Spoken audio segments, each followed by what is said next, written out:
Hello दोस्तों, नमस्कार। कैसे हैं आप सब? स्वस्थ होंगे और मस्त भी होंगे। और आज हम महक बर्नवाल एनसीईआरटी जो सार संग्रह है उसका आधुनिक भारत का इतिहास लेकर आपके सामने आए हुए हैं। और आपको हम विश्वास दिलाते हैं कि इस बुक से कम कोई भी परीक्षा में 80 से 90% प्रश्न लड़ने की संभावना रहती है। और मैंने कई परीक्षा में खुद का अनुभव देखा है। तो चलिए बिना समय गंवाए आज आधुनिक भारत का इतिहास हम स्टार्ट करते हैं और यूरोपीय कंपनियों का आगमन से स्टार्ट करते हैं। तो पहला क्वेश्चन आपका है कि व्यापार हेतु समुद्री मार्ग से भारत आने वाले प्रथम यूरोपीय कौन था? तो प्रथम यूरोपीय कौन था? तो पुर्तगाली था। ठीक है। व्यापार हेतु समुद्री मार्ग से भारत आने वाले प्रथम यूरोपीय कौन था? तो पुर्तगाली था। यूरोप से भारत आने के लिए समुद्री मार्ग की खोज किसके द्वारा की गई थी? तो वास्को डी गामा के द्वारा की गई थी। यूरोप से भारत आने के लिए समुद्री मार्ग की खोज किसके द्वारा किया गया था? तो वास्को डी गामा के द्वारा किया गया था। और वास्को डी गामा भारत जो आया था तो 17 मई 1498 को आया था, ये भी याद रखना है। ठीक है। अगला क्वेश्चन है कालीकट बंदरगाह के तट पर किसने वास्को डी गामा का स्वागत किया? तो जमोरिन वहाँ का क्या था? स्थानीय शासक ने वास्को डी गामा का भव्य पूर्ण स्वागत किया था। अगला क्वेश्चन है पुर्तगालियों ने भारत में सर्वप्रथम अपनी व्यापारिक कोठी या फैक्ट्री कहाँ स्थापित की थी? तो कोचीन में किया था। कहाँ किया था? तो कोचीन में किया था। अगला क्वेश्चन है पुर्तगाली उपनिवेश का प्रथम वायसराय भारत में कौन नियुक्त हुआ था? तो फ्रांसिस्को द अल्मीडा हुआ था 1505 ईस्वी में। पुर्तगाली उपनिवेश का प्रथम वायसराय भारत में कौन नियुक्त हुआ था? तो फ्रांसिस्को द अल्मीडा हुआ था। अब चलिए विभिन्न देशों के खोजकर्ता की भी बात कर लेते हैं इसी जगह। विभिन्न देशों की खोजकर्ता में जैसे भारत की बात करते हैं तो भारत का खोज किसने किया था? तो वास्को डी गामा ने किया था। भारत की खोज किसने किया था? वास्को डी गामा ने किया था। अमेरिका की खोज किसने किया था? तो कोलंबस ने किया था। अगला क्वेश्चन है ऑस्ट्रेलिया की खोज किया था? कैप्टन जेम्स कुक ने किया था। तस्मानिया एवं न्यूजीलैंड की खोज किसने किया था? तस्मान ने किया था। ठीक है। तस्मानिया एवं न्यूजीलैंड की खोज किसने किया था? तस्मान ने किया था। और केप ऑफ गुड होप यानी कि कहाँ है? दक्षिण अफ्रीका में है। केप ऑफ गुड होप कहाँ है? दक्षिण अफ्रीका में। इसकी खोज किया था बार्थोलोम्यू डियाज ने किया था। ठीक है। चलिए दोस्तों आगे बढ़ते हैं।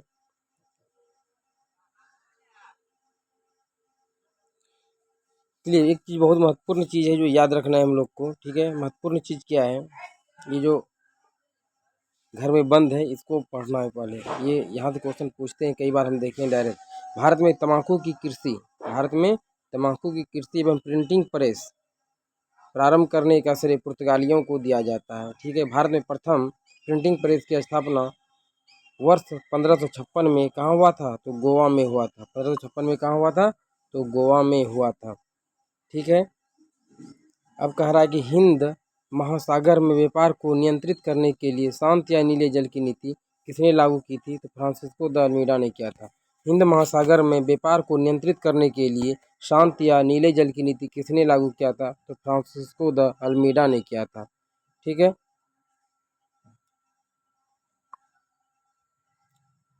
अब चलिए अगला क्वेश्चन देखते हैं क्या कि भारत में पुर्तगाली शक्ति का वास्तविक संस्थापक किसे माना जाता है? तो अल्बुकर्क को माना जाता है। भारत में पुर्तगाली शक्ति का वास्तविक संस्थापक की अगर बात करते हैं किसे माना जाता है? तो अल्बुकर्क को माना जाता है। किस वायसराय के काल में गोवा को पुर्तगालियों का औपचारिक मुख्यालय बनाया गया? तो नीनो डी कुन्हा के नेतृत्व में। ठीक है। किस वायसराय के काल में गोवा को पुर्तगालियों का औपचारिक मुख्यालय बनाया गया? तो नीनो डी कुन्हा के नेतृत्व में। फिर अगला क्वेश्चन देखते हैं हम। पुर्तगालियों ने हिंद महासागर क्षेत्र में व्यापार पर नियंत्रण स्थापित करने के लिए कार्टेज आर्मेडा काफिला पद्धति का प्रारंभ किया था। तो ये क्वेश्चन बहुत महत्वपूर्ण है कि पुर्तगालियों ने हिंद महासागर क्षेत्र में व्यापार पर नियंत्रण स्थापित करने के लिए कार्टेज आर्मेडा काफिला पद्धति का प्रयोग किया था। और क्वेश्चन ये भी पूछ सकते हैं कार्टेज आर्मेडा काफिला पद्धति का प्रयोग किसने किया था? तो पुर्तगालियों ने किया था। अगला क्वेश्चन है कि पुर्तगालियों के बाद भारत में व्यापार करने आए डच कहाँ के निवासी थे? तो हॉलैंड के थे। अभी वर्तमान हॉलैंड का नाम क्या है? नीदरलैंड है। चलिए, भारत में विदेशी कंपनियों के आगमन की अब बात कर लेते हैं। भारत में विदेशी कंपनियों के आगमन कैसे कैसे होता है। तो चलिए, पुर्तगाली ईस्ट इंडिया कंपनी।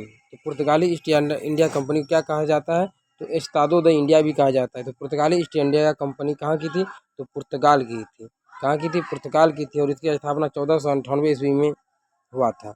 और भारत में प्रथम फैक्ट्री कहाँ खोला था, कोचीन या केरल में खोला था।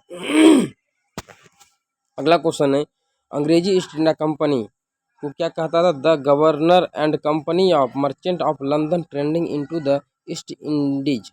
तो यानी कि अंग्रेजी ईस्ट इंडिया कंपनी किस देश का था, तो ब्रिटेन का था। कहाँ का था, ब्रिटेन का था। और इसकी अंग्रेजी ईस्ट इंडिया कंपनी कब आया था, तो 1600 ईस्वी में आया था। और इसने भारत में प्रथम फैक्ट्री कहाँ खोला, तो सूरत में खोला था। ठीक है, अगला क्वेश्चन है, United East India Company of Netherland कहाँ का था, तो हॉलैंड का था। ठीक है, 1602 ईस्वी में इसकी स्थापना हुई थी। और कहाँ आए थे ये, मछलीपट्टनम में। ठीक है, कहाँ, मछलीपट्टनम में प्रथम फैक्ट्री की स्थापना किया था। चलिए, डेनिश ईस्ट इंडिया कंपनी की बात कर लेते हैं। तो डेनिश ईस्ट इंडिया कंपनी कहाँ का था, तो डेनमार्क का था। और ये 1616 ईस्वी में त्रैंकोबार या त्रावणकोर में आया था। अगला क्वेश्चन है, फ्रांसीसी east India company the इंडेस oriental less भी इसको कहते हैं। ये कहाँ का था, तो फ्रांस का था। और ये आया था 1664 ईस्वी में आया था। फ्रांसीसी ईस्ट इंडिया कंपनी कब आया था भारत, 1664 में आया था। और भारत में प्रथम फैक्ट्री इन्होंने सूरत में खोला था।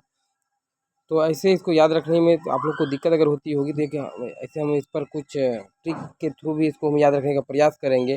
फिर से एक बार इसको रिवीजन करते हैं। पुर्तगाली ईस्ट इंडिया कंपनी कहाँ का था, तो पुर्तगाल का, तो ये जान गए। ये की स्थापना 1498 में हुई। तो भारत में प्रथम फैक्ट्री कहाँ खोला था, तो कोचीन में खोला था। अब चलिए, जहाँ अंग्रेजी ईस्ट इंडिया कंपनी की बात करते हैं, अंग्रेजी ईस्ट इंडिया कंपनी की बात करते हैं, तो ये कहाँ का था, तो ब्रिटेन का था। इसकी स्थापना 1600 ईस्वी में हुई थी। और भारत में प्रथम फैक्ट्री कहाँ था, सूरत में। कहाँ था, सूरत में था। आप लोग याद रखने के लिए इसको बना सकते हैं कि अंग्रेजनी जो सब आती थी बहुत खूबसूरत थी, तो इसीलिए प्रथम भारत में प्रथम फैक्ट्री कहाँ खोला था, तो सूरत में खोला था। अब United East India, United East India से क्या हो रहा है, एक यूनाइटेड कुकर आता है। यूनाइटेड क्या आता है दोस्तों, कुकर आता है। तो यूनाइटेड कुकर में क्या पकता है, तो मूसा पकता है। तो मछलीपट्टनम, इसको ऐसे याद रखना है। अब डेनिश ईस्ट इंडिया कंपनी की बात करते हैं, तो डेनिश डेनमार्क का था। और ये 1616 ईस्वी में इसकी स्थापना हुई थी। और इसको याद रखना है त्रावणकोर से ही। और फ्रांसीसी ईस्ट इंडिया कंपनी, और एक चीज़ याद, ये भी ध्यान रखना है, जहाँ ईस्ट इंडिया कंपनी लगा रहे तो वो उसकी स्थापना कहाँ हो जाएगी, सूरत हो जाएगी।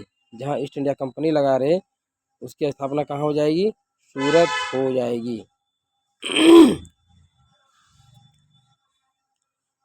चलिए आगे बढ़ते हैं। यो देख लेते हैं कि यूरोपीय शक्तियों में भारत में पुर्तगाली कंपनी ने सर्वप्रथम 1498 ईस्वी में प्रवेश किया तथा भारत से सबसे अंत 1961 में यही गए थे। यानी आए थे पुर्तगाली पहले और गए बाद में। आए 1498 ईस्वी में और गए 1961 ईस्वी में। चलिए अगला स्लाइड देखते हैं कि किस यूरोपीय शक्ति द्वारा भारत में से मसालों के निर्यात के स्थान पर कपड़ों के निर्यात को प्राथमिकता दी गई, तो डचों द्वारा दिया गया था। किसके द्वारा दिया गया था, तो डचों द्वारा दिया गया था। अगला क्वेश्चन है, भारत के साथ व्यापार के लिए सर्वप्रथम संयुक्त पूंजी कंपनी किसने आरंभ की थी, तो डचों ने किया था। भारत के साथ व्यापार के लिए सर्वप्रथम संयुक्त पूंजी कंपनी किसने आरंभ की थी, तो डचों ने किया था। वर्ष 1759 ईस्वी में बेदरा का युद्ध किन दो यूरोपीय शक्तियों के मध्य लड़ा गया था, डच एवं अंग्रेज के बीच। कहता है कि बेदरा का युद्ध किसके बीच लड़ा गया है, तो कई बार ये परीक्षा में पूछा गया है कि बेदरा का युद्ध डच एवं अंग्रेज के बीच लड़ा गया था। कब, 1759 ईस्वी में। बेदरा का युद्ध कब हुआ था, 1759 ईस्वी में अंग्रेज और डचों के बीच हुआ था। अगला क्वेश्चन है, लंदन में British east India company, London में ब्रिटिश ईस्ट इंडिया कंपनी की गठन के समय भारत का सम्राट कौन था, तो अकबर था। भारत का सम्राट कौन था, अकबर था। चलिए प्रमुख शहरों के संस्थापक की बात कर लेते हैं। और तो कलकत्ता शहर की स्थापना किसने किया था, यानी कलकत्ता शहर को किसने बसाया था, तो जॉर्ज चार्नॉक ने बसाया था। कलकत्ता को किसने बसाया था, तो जॉर्ज चार्नॉक ने। मद्रास को किसने बसाया था, तो फ्रांसिस डे ने। मद्रास को किसने बसाया था, तो फ्रांसिस डे ने बसाया था। नई दिल्ली के संस्थापक कौन थे, तो एडविन लुटियंस वो हर्बर वेकर थे। नई दिल्ली के संस्थापक कौन थे, तो एडविन लुटियंस एवं हर्बर वेकर थे। तो मुंबई के संस्थापक कौन थे, तो गोराल्ड ऑगनियार था। गोराल्ड ऑगनियार था। फिर से एक बार देख लेते हैं, कलकत्ता की स्थापना किया था जॉर्ज चार्नॉक ने। मद्रास की फ्रांसिस डे ने। नई दिल्ली की स्थापना एडविन लुटियंस और हर्बर्ट बेकर ने किया था। बम्बई की स्थापना गेराल्ड ऑगनियार ने किया था। ठीक है, चलिए अब ये भी देख लेते हैं कि यूरोपियों के लिए सर्वोत्तम सोरा और अफीम प्राप्ति का मुख्य क्षेत्र था बिहार। और बिहार के एग्जाम के दृष्टिकोण से ये क्वेश्चन बहुत इंपॉर्टेंट और कई बार पूछा गया है, इसलिए इस पर विशेष ध्यान रखना है कि यूरोप वासियों के लिए सर्वोत्तम सोरा और अफीम प्राप्ति का मुख्य क्षेत्र था बिहार था। और वर्ष 1664 ईस्वी में फ्रांसीसी कंपनी की स्थापना किनके प्रयासों से की गई? तो कोलबर्ट के प्रयासों से की गई थी। किसके प्रयासों से की गई थी? कोलबर्ट के प्रयासों से की गई थी। वर्ष 1664 में फ्रांसीसी कंपनी की स्थापना किनके प्रयासों से की गई थी? कोलबर्ट के प्रयासों से की गई थी। चलिए अगला क्वेश्चन देखते हैं कि लंदन में ब्रिटिश ईस्ट इंडिया कंपनी के गठन के समय भारत का सम्राट कौन था? तो अकबर था। ठीक है, ब्रिटिश सम्राट जेम्स प्रथम का दूत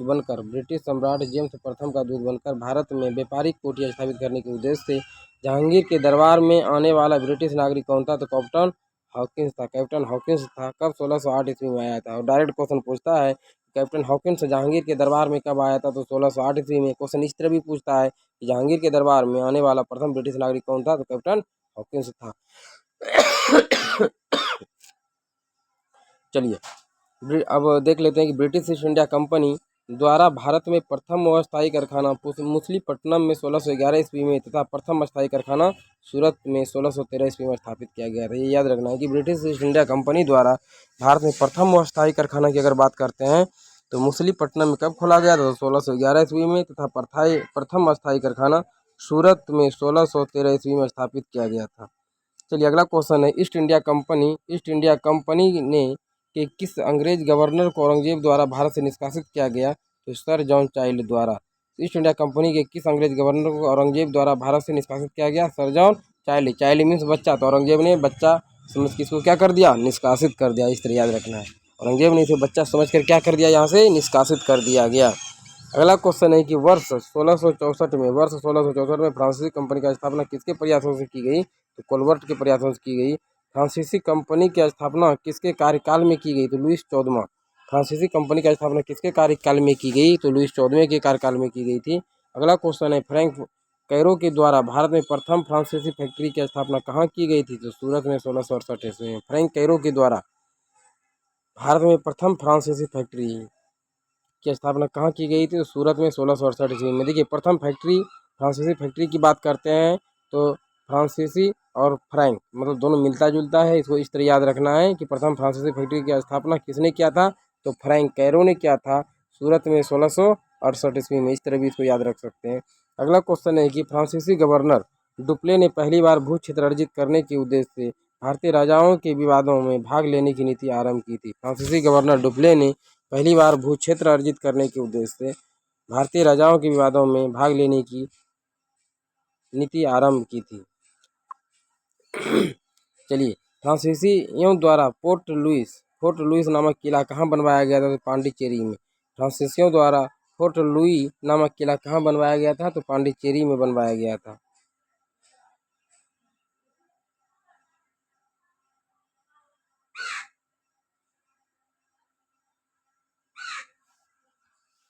चलिए अगला क्वेश्चन है सर जॉन चाइल्ड जो है औरंगजेब द्वारा क्या किया गया था? निष्कासित किया गया था। ठीक है, अगला क्वेश्चन है हैमिल्टन द्वारा सफल उपचार किए जाने के कारण किस मुगल बादशाह द्वारा ईस्ट इंडिया कंपनी के लिए वर्ष 1717 में महाधिकार पत्र जारी किया गया? तो फिरोजशह द्वारा। ठीक है, इसका डिटेल देख लेते हैं, यहाँ पर कुछ और दिया हुआ है। 1661 ईस्वी में इंग्लैंड के राजा चार्ल्स द्वितीय का विवाह 1661 ईस्वी में राजा चार्ल्स द्वितीय का विवाह पुर्तगाली राजकुमारी कैथरीन ब्रोगेंजा के साथ हुआ। ठीक है, 1661 ईस्वी में इंग्लैंड के राजा चार्ल्स द्वितीय का विवाह पुर्तगाली राजकुमारी कैथरीन ब्रोगेंजा के साथ हुआ। इस अवसर पर पुर्तगालियों ने चार्ल्स द्वितीय को दहेज के रूप में बम्बई द्वीप प्रदान किया और 1668 ईस्वी में चार्ल्स द्वितीय ने 10 पाउंड वार्षिक किराया लेकर मुंबई को किसको दे दिया? तो ईस्ट इंडिया कंपनी को दे दिया। अगला क्वेश्चन है पांडिचेरी का प्रथम फ्रांसीसी गवर्नर कौन था? तो फ्रैंको मार्टिन था। पांडिचेरी का प्रथम फ्रांसीसी गवर्नर कौन था? तो फ्रैंको मार्टिन था। अगला क्वेश्चन है कि पुर्तगालियों को सौली के स्थान पर किस अंग्रेज अधिकारियों ने पराजित किया था? तो थॉमस वेस्ट ने किया था। ठीक है, पुर्तगालियों को सौली के स्थान पर किस अंग्रेज अधिकारियों ने पराजित किया था? तो थॉमस वेस्ट ने किया था। वांडीवास के युद्ध में अंग्रेजों ने किसे पराजित किया था? तो फ्रांस को किया था। वांडीवास के युद्ध, यानी वाडीवास का युद्ध कब हुआ था? 1760 ईस्वी में हुआ था। वाडीवास का युद्ध कब हुआ था? तो 1760 ईस्वी में हुआ था। अंग्रेजों ने किसे पराजित किया था? तो फ्रांस को किया था। कर्नाटक का युद्ध किसके मध्य लड़ा गया था? तो अंग्रेज एवं फ्रांस के बीच। कर्नाटक का युद्ध किसके मध्य लड़ा गया था? अंग्रेज एवं फ्रांस के मध्य लड़ा गया था। अगला क्वेश्चन है, प्रथम कर्नाटक युद्ध किस संधि के माध्यम से समाप्त हुआ? एक सलाह सापेल की संधि से 1748 ईस्वी में। प्रथम कर्नाटक युद्ध किस संधि के माध्यम से समाप्त हुआ? एक सलाह सापेल की संधि से 1748 ईस्वी में। चलिए ये देख लेते हैं, बहुत इंपॉर्टेंट और कई बार परीक्षा में पूछा गया है।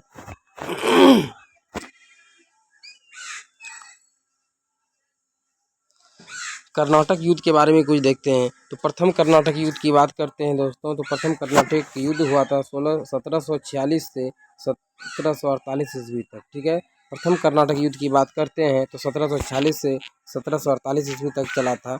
और यह इसका युद्ध होने का प्रमुख कारण जो था, ऑस्ट्रेलिया के उत्तराधिकार का युद्ध था। युद्ध होने का कारण क्या था, ये पूछेगा कि प्रथम कर्नाटक युद्ध होने का कारण क्या था? तो ऑस्ट्रेलिया के उत्तराधिकार का ये युद्ध था। और प्रथम कर्नाटक युद्ध किस संधि के द्वारा समाप्त हुआ? तो एक सलाह सापेल की संधि से। किस संधि से? तो एक सलाह सापेल की संधि से 1748 में समाप्त हुआ। तो इसका परिणाम क्या हुआ? वो निर्णित हुआ, यानी कोई निर्णय नहीं निकला। तो यानी प्रथम कर्नाटक युद्ध 1746 से 48 तक था। यह उत्तराधिकार के लिए युद्ध हुआ था और यह एक सलाह सापेल की संधि से समाप्त हुआ 1748 में। इसका परिणाम क्या हुआ? कोई निर्णय नहीं हुआ। अब चलिए कर्नाटक का दूसरा युद्ध की बात करते हैं। तो कर्नाटक का दूसरा युद्ध 1751 से 55 की ईस्वी के बीच हुआ था। कर्नाटक का दूसरा युद्ध 1751 से 1755 के बीच हुआ था। और यह इसका प्रमुख कारण ये भी कर्नाटक के उत्तराधिकार का युद्ध था। ये क्या था? द्वितीय युद्ध क्या था? कर्नाटक के उत्तराधिकार का युद्ध था। और यह पांडिचेरी की संधि से 1755 ईस्वी में समाप्त हुआ था। और इसका परिणाम क्या निकला? कर्नाटक युद्ध का द्वितीय कर्नाटक युद्ध का परिणाम क्या निकला? तो ब्रिटेन मजबूत स्थिति में आ गया। और क्वेश्चन पूछेगा कि ब्रिटेन मजबूत स्थिति में कर्नाटक के किस युद्ध से हुआ? तो द्वितीय युद्ध से हुआ। चलिए अगला क्वेश्चन है, तृतीय कर्नाटक युद्ध की बात करते हैं। तो तृतीय कर्नाटक युद्ध 1768 से 63 ईस्वी के बीच हुआ था। तृतीय कर्नाटक युद्ध की बात करते हैं दोस्तों, तो 1758 से 63 ईस्वी के बीच हुआ था। इसका प्रमुख कारण क्या था? सप्तवर्षीय युद्ध एवं औपनिवेशिक कारण था। तृतीय कर्नाटक युद्ध होने का कारण क्या था? सप्तवर्षीय युद्ध एवं औपनिवेशिक कारण था। और यह पेरिस की संधि से समाप्त हुआ। देखिए तृतीय में 3 अक्षर है और पेरिस में भी 3 अक्षर है, तो याद रखना है कि तृतीय कर्नाटक युद्ध पेरिस की संधि से 1763 ईस्वी में समाप्त हुआ था। और उसका परिणाम क्या हुआ? फ्रांस की पराजय हो गई। चलिए अगला अब देखते हैं आगे। अंग्रेजी कंपनी का नाम governor and company of merchant of London trading into the east Indies रखा गया था। तो दोस्तों आज के सेशन में इतना ही। यदि सेशन अच्छा लगा हो तो लाइक और एक प्यारा सा सब्सक्राइब कर दीजिएगा।